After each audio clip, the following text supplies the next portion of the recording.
Anda kembali menyaksikan G20 CNBC Indonesia, The Futures of Indonesia Energy Transitions bersama dengan saya Maria Katarina. Dan acara ini diselenggarakan berkat kerjasama CNBC Indonesia dengan PT Bayan Resources Tbk. Kita lanjutkan kembali terkait mengenai peran serta Indonesia dalam transisi energi. Dan saat ini saya masih bersama dengan para narasumber saya. Di studio ada Pak Alexander Eribo, Direktur Bayan Resources. Kemudian juga di Zoom saya juga masih bersama dengan Pak Pandu Syahrir, Wakil Direktur Utama TBS Energi Utama. Dan Colin Chan, Managing Director and Head of ESG Finance Asia Pacific Asian Investment Banking Division MUFG Bank Ltd. Dan nanti akan bergabung Pak Rahmat Kaimuddin, ya, Deputi Bidang Koordinasi Infrastruktur dan Transportasi Kemenko Marves RI. Kita sambung lagi diskusi Pak Alex, ya. Saya mungkin mau ke Pak Alex dulu. Seperti apa sih sebenarnya apakah memang khususnya strategi ya yang dipersiapkan oleh perusahaan untuk bisa mendukung program energi baru terbarukan, namun di sisi lain tetap mampu bisa menguntungkan gitu pada saat ini begitu ya, menguntungkan bagi perusahaan dan juga para stakeholders nih Pak Alex. Baik, baik. Saat ini ya, karena kita fokusnya saat ini yang operasi kita adalah sebenarnya mining ya, secara technical operation adalah mining. Jadi saat ini yang bisa kita lakukan adalah dengan menerapkan good mining practice ya, dengan memperhatikan, dengan memprioritaskan lingkungan. Oke. Ya. Jadi itu salah satu hal yang bisa kita lakukan. Apalagi industri batubara mining di Indonesia saat ini jauh berbeda. Karena berbedanya adalah karena sangat sudah di highly regulated ya di industri mining batubara ini, baik dari sisi lingkungan kemudian dari sisi pertambangannya.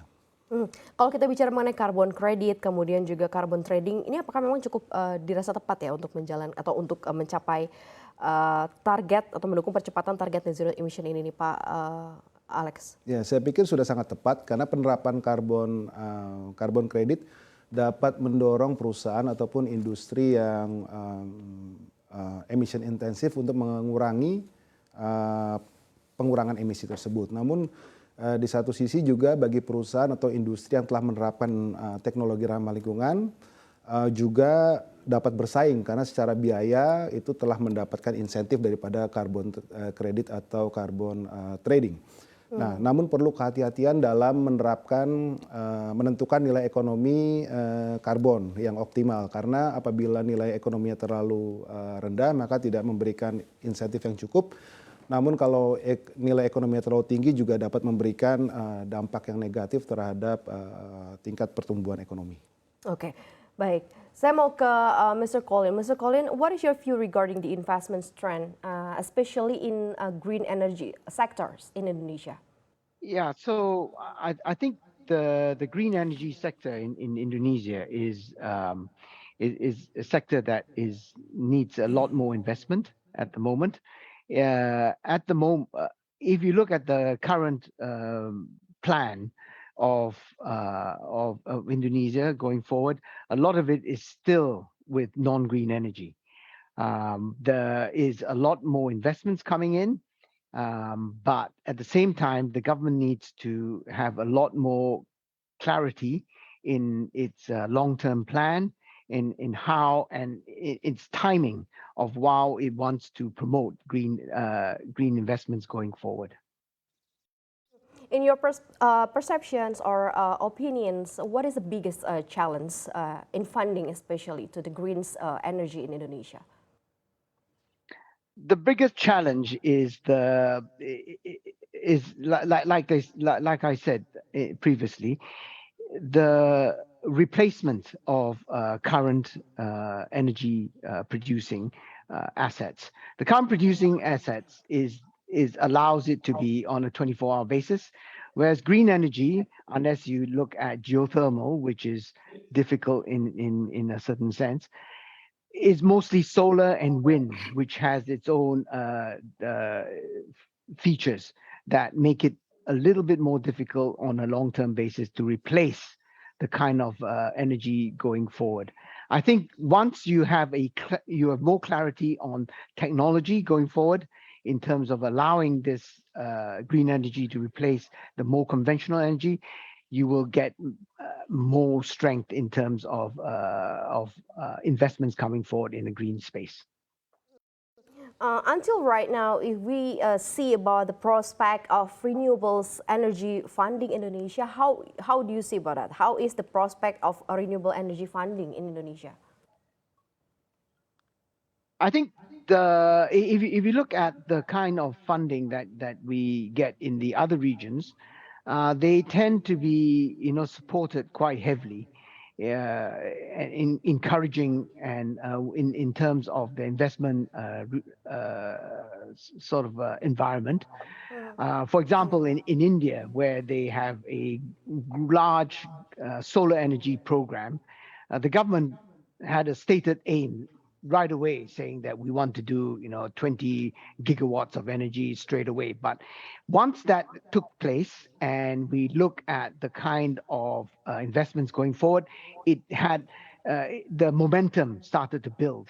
And once the momentum builds and people are a lot more confident in the investment strategies going forward, you get more financiers and investors in this particular sector. Oke, note, that's a good point from Colin. Saya mau ke Pak Pandu. Pak Pandu sudah bergabung kembali. Pak Pandu, sebenarnya kalau kita bicara mengenai strategi yang harus dipersiapkan oleh perusahaan untuk bisa mendukung program energi baru terbarukan, tapi tetap namun di sisi lain tetap mampu menjadi perusahaan yang menguntungkan bagi para stakeholders. Ini seperti apa ya strateginya, Pak Pandu? Sorry, pertanyaannya tadi saya ulang aja, sorry agak terputus-putus. Pertanyaannya bagaimana convince investor mengenai green energy? Yes, yeah. Kurang lebih. Menurut saya kalau dari sisi ini, market ini sekarang kan memang bisa dibilang sangat tidak stabil ya. There's many uncertainty.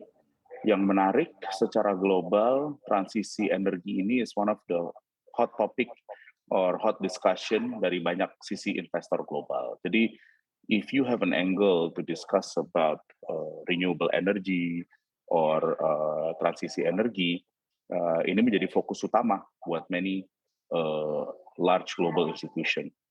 Jadi sekarang pertanyaan yang paling konkretnya ditanya bagaimana Anda realisasi game plan Anda. Apakah Anda ketergantungan dengan stakeholder lain. Jadi tadi dari sisi pembicaraan tadi soal energi transisi kan memang you need to have many different parties, many different stakeholders to agree and to execute dari ide-ide itu. Makanya dari sisi kami, ya makanya kalau Anda lihat di renewable energy sendiri kan misalnya Anda melakukan dan harus banyak off-take dengan PLN contohnya, execution risk itu tetap ada. Makanya kami berubah sedikit. Kami mengikuti cerita dari sisi nikel yang berubah menjadi downstream industri, pembuatan baterai, kami melanjutkan cerita baterai itu untuk aplikasi langsung ke motor listrik, di mana kami melakukan swapping teknologi. Nah, itu sebenarnya penggunaan aplikasi yang langsung dari B2B business menjadi B2B2C, ke consumer dari sisi penggunaan.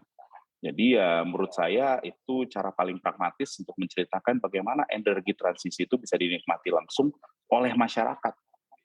Kenapa? Karena untuk melakukan energi transisi is not just a business lingo, antara kita di sini di CNBC berbicara, tapi untuk masyarakat banyak mau menggunakan aplikasi atau menggunakan dalam kehidupan sehari-harinya sesuatu yang berasal dari renewable energy atau misalnya energi yang tidak menghasilkan carbon footprint yang terlalu besar.